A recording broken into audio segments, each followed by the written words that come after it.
Perkenalkan, nama saya Brigita Sisiliani, mahasiswi Ilmu Kelautan kelas B Universitas Pajajaran dengan NPM akhir 094. Kali ini saya berkesempatan untuk mereview sebuah jurnal guna memenuhi tugas mata kuliah mikrobiologi laut.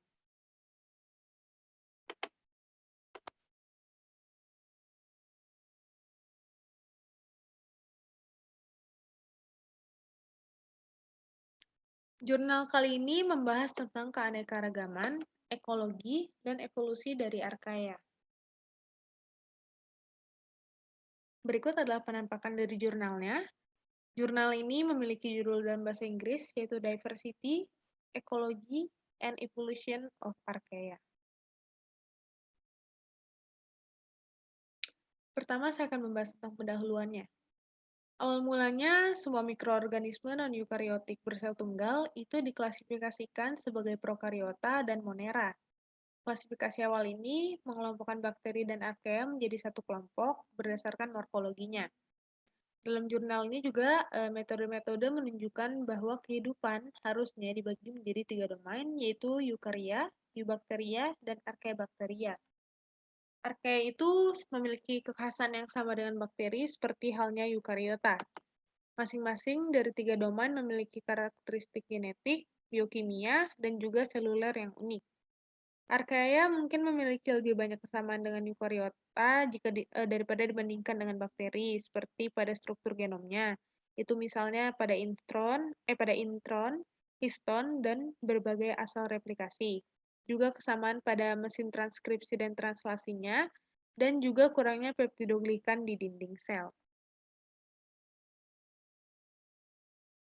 Lalu masuk kepada bagian pertama, Euryarchaeota, di mana pada bagian ini ada 4 poin penting. Yang pertama adalah penemuan pertamanya. Archaeal itu isolat pertama yang diterbitkan oleh Ordo Methanobacteriales, diperoleh dari rumen sapi pada tahun 1958 dan merupakan anggota dari kelas Thermoplasmata yang diisolasi oleh Thomas Brook pada tahun 1970. Lalu poin yang kedua itu tentang kelas. Euryarchaeota itu mengandung jumlah dan keragaman yang terbesar dari garis keturunan yang dibudidayakannya.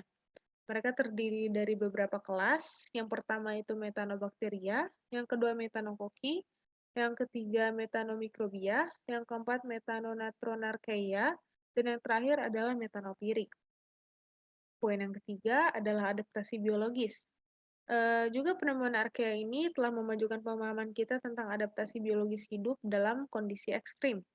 Karena ada contohnya itu dari spesies Methanopyri atau Methanopyrus candeleri, di mana telah terbukti bahwa spesies ini mempertahankan pertumbuhan pada suhu hingga 122 derajat Celcius dan pada tekanan yang tinggi juga yaitu 20 MPa. Di mana ini telah memperpanjang bagian atas batas suhu kehidupan di planet kita ini, di planet Bumi. Lalu poin yang terakhir adalah tentang keterlibatan dari Euryarchaeota. Euryarchaeota tidak hanya terlibat dalam produksi metana, tetapi juga oksidasi metana anaerob. Archaea ini juga terlibat dalam oksidasi anaerobik dari hidrokarbon rantai pendek lainnya. Berikutnya adalah cabang baru kehidupan Euryarchaeota. Euryarchaeotes atau Euryarchaeota telah terbukti menjadi anggota dominan dari beberapa ekosistem. Contohnya adalah tambang emas Afrika Selatan Miscellaneous Euryarchaeal Group atau disingkat SAGMEG atau SAGMEG yang sekarang bernama Hadesarchaea yang tersebar luas di lingkungan terestrial dan bawah laut. Beberapa genom juga telah diperoleh milik garis keturunan yang berbeda dalam Euryarchaeota, misalnya genom dari garis keturunan yang ditunjukkan sebagai Marine Benthic Group E atau disingkat MBGE, ditemukan dari ruang bawah tanah buku laut. Genom ini telah diusulkan menjadi film terpisah, di mana sekarang namanya menjadi Hydrothermarchaeota. Berikutnya adalah tentang peran ekologis Euryarchaeota. Ada 2 poin. Yang pertama, secara klasik dikenal sebagai metanogen. Euryarchaeotes memang secara klasik dikenal sebagai metanogen, tapi beberapa garis keturunan Euryarchaeota juga terlibat dalam oksidasi metana anaerobik sinotrifik. Ini garis keturunan disebut dari anaerobik oksidator metana atau yang disingkat ANME atau ANME. ANME archaea menggunakan jalur inti untuk produksi metana di arah sebaliknya yang bergantung pada pasangan bakteri. Biasanya peredam sulfat, denitrifier, atau bahkan peredam nitrat. Asosiasi fisik yang erat dari sintropik di alam memungkinkan untuk memasangkan redaksi redoks, pertukaran elektron, dan memperoleh energi. Poin yang kedua, mereka ini dapat terdegradasi hidrokarbon lainnya. Selain kemampuan mereka untuk memetabolisme metana, penelitian terbaru itu mengatakan kalau Euryarchaeota juga dapat terdegradasi hidrokarbon lain.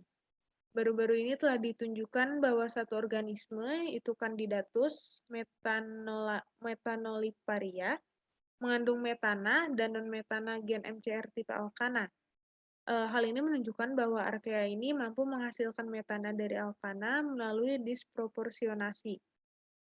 Terlepas dari peran mereka dalam transformasi hidrokarbon, Euryarchaeotes juga umumnya terlibat dalam belerang, nitrogen, dan siklus besi. Adapun beberapa contoh terbaru dari garis keturunan yang berbeda terlibat dalam degradasi bahan organik seperti protein, menunjukkan bahwa mereka menempati berbagai relung di alam ini. Berikutnya adalah tentang superfilm DPANN.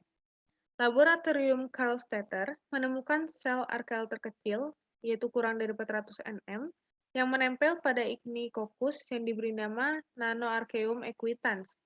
Spesies ini memiliki filum baru, Nanoarchaeota. Genom N. equitans ini adalah salah satu genom terkecil yang pernah diketahui. Beberapa tahun kemudian, sebuah analisis mengatakan fragmen DNA yang mengandung gen 16S rRNA baru dari archaea kecil lainnya ditemukan jauh lebih kecil daripada archaea lainnya. Itu ukurannya kurang dari 500 nm dan mirip dengan Nanoarchaeota. Mereka disebut sebagai nanoorganisme archaeal tambang Richman acidophilic atau disingkat ARMAN. ARMAN.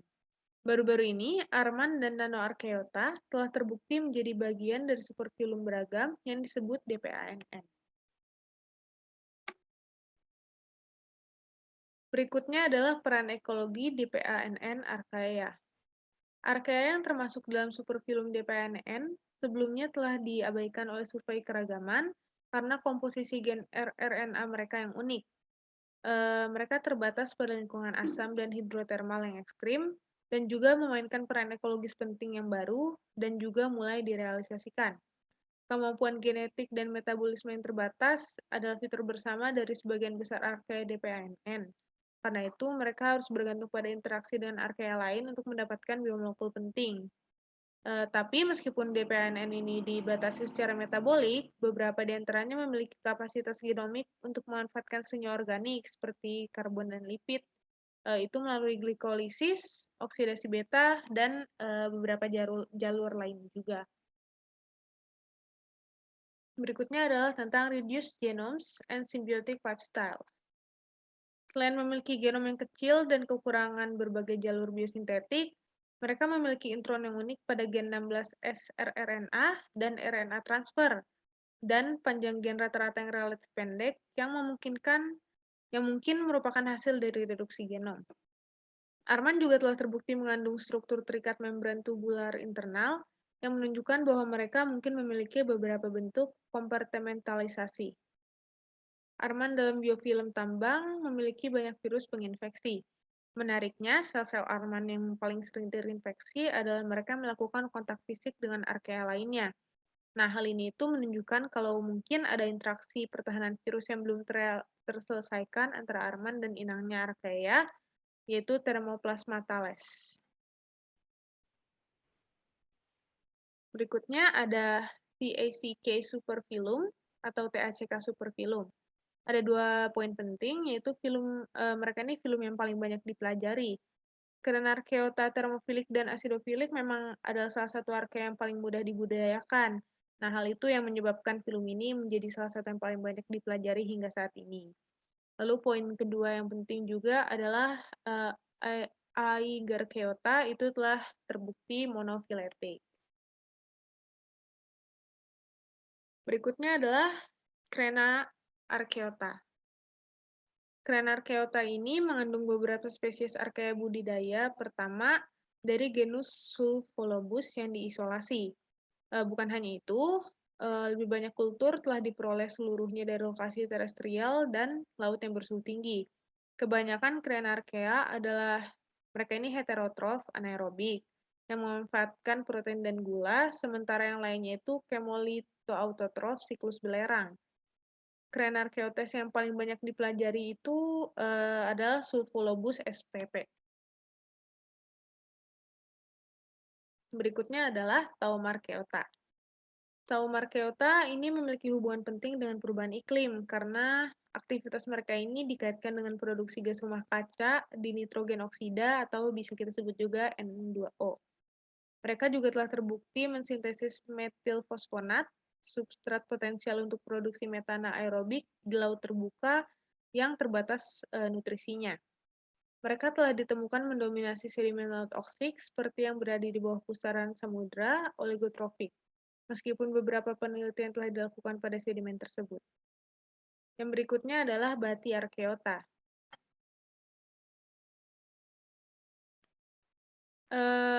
Ada hal menakjubkan tentang Bati Archaeota ini, di mana mereka ada di mana-mana, terus berlimpah dan sangat beragam di lokasi laut anoksik, juga di air tawar anoksik, dan sumber air panas suhu tinggi. Bisa dibilang juga, bisa dikatakan kalau mereka seperti Taumarchaeota, termasuk di antara archaea yang paling melimpah di planet ini. Genom dari beberapa subkelompok Bati Archaeota telah ditemukan melalui metagenomik dari sedimen laut dan air tawar di seluruh dunia. Ada bukti bahwa Bati Archaeota meremineralisasi protein detrital, kemungkinan menggabungkan degradasi protein dengan produksi hidrogen. Kesimpulan fisiologi mereka berdasarkan dari genom yang ditemukan dari lapisan batu bara terestrial dalam, itu menunjukkan kalau mereka terlibat dalam degradasi protein dan selulosa serta fiksasi CO2. Analisis lipid dari mCG dalam sedimen laut juga mendukung kemampuannya untuk memfiksasi CO2. Ada kemungkinan kalau Batiarchaeota ini mampu mengoksidasi hidrokarbon pendek selain metana. Baru-baru ini, pengayaan kelompok 8 Batiarchaeota diperoleh dengan lignin dan karbon anorganik bikarbonat. Sebagai sumber karbon, menunjukkan bahwa mereka mampu memanfaatkan bahan organik rekalsitran. Keragaman subcloud yang tinggi dalam Batiarchaeota menunjukkan bahwa fisiologi baru akan terus ditemukan dalam film yang tidak berbudaya ini. Berikutnya adalah The Expanding TACK, Tree of Life. Jumlah dan keragaman genom Korarchaeota baru-baru ini ditingkatkan melalui analisis metagomik sedimen hidrotermal laut dalam. Ada juga film baru yang lain, yaitu Aigarchaeota, yang menunjukkan film tersebut terkait dengan komunitas mata air panas oksik. Dan yang poin terakhir adalah tentang superfilm Asgard. Kelompok archaea lain yang tersebar luas terdeteksi di sedimen laut survei keanekaragaman dari seluruh dunia adalah Deep Sea Archaeal Group, yang juga disebut MBGB44. Analisis filogenomik Lokiarchaeota menunjukkan bahwa itu adalah monofiletik dengan eukariota, yang berarti bahwa mereka terkait dalam pohon filogeni, dan bahwa archaea dan eukariota ini memiliki nenek moyang yang sama. Penempatan eukariota dalam archaea menunjukkan bahwa sel eukariotik pertama berasal dari nenek moyang archaea. Kesimpulan yang didapat dari jurnal ini ada beberapa poin. Poin yang pertama, archaea pertama yang diidentifikasi adalah metanogen atau berasal dari lingkungan termofilik. Poin yang kedua, sebuah metode telah diusulkan untuk menggabungkan filogenomik dengan taksonomi secara kuantitatif yang disebut basis data taksonomi genom atau GTDB yang memungkinkan penempatan genom baru ke dalam struktur taksonomi. Poin berikutnya, sifat terbatas dari pengambilan sampel genom archaea saat ini berarti bahwa penetapan taksonomi saat ini dapat diubah secara signifikan dengan pengambilan sampel yang lebih besar di masa depan. Poin yang berikutnya, beberapa film ini tidak terdeteksi karena primer PCR tidak menargetkan mereka. Sementara yang lain telah ditemukan, tetapi dengan sedikit representasi, dan dengan demikian tidak diberi sebutan filogenetik. Ini menunjukkan bahwa survei keragaman rRNA telah mengabaikan atau tidak mengkarakterisasi sejumlah besar keanekaragaman hayati yang ada di dalam. Dan kesimpulan yang terakhir adalah ditemukan teknik baru lainnya mirip dengan mikroautoradiografi, di mana sel-sel yang mengambil substrat radioaktif dapat divisualisasikan, yang disebut penandaan asam amino non-kanonik bioortogonal, dapat mengungkapkan sel-sel aktif dengan melacak penggabungan asam amino sintetik ke dalam protein yang baru disintesis. Sekian yang dapat saya sampaikan. Semoga video ini dapat memberi informasi bagi semua yang menonton dan juga dapat memenuhi tugas saya untuk mata kuliah mikrobiologi laut. Terima kasih.